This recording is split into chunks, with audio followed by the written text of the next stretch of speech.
Hello everyone and welcome back to yet another video. In this video we will discuss that how you can change your Facebook profile name. So without wasting any further time, let's get started. First of all, go to your Facebook app and on the top right corner you will see three lines. Click on that and then click on the settings and privacy button. From there you will be able to see settings option.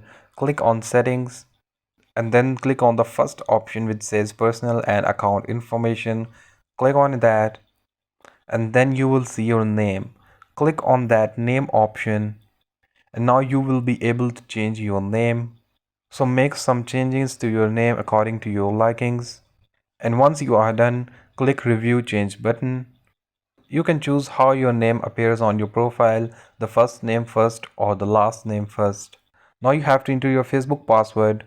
Once you have entered your password, click on the Save Changes button, and there you have it. You have changed your Facebook account name successfully. So that's it. That's it for this video. That's how you can change your Facebook profile names. I hope you like this video. Don't forget to like and subscribe to our channel. Thank you so much for watching. See you in the next video. Cheers.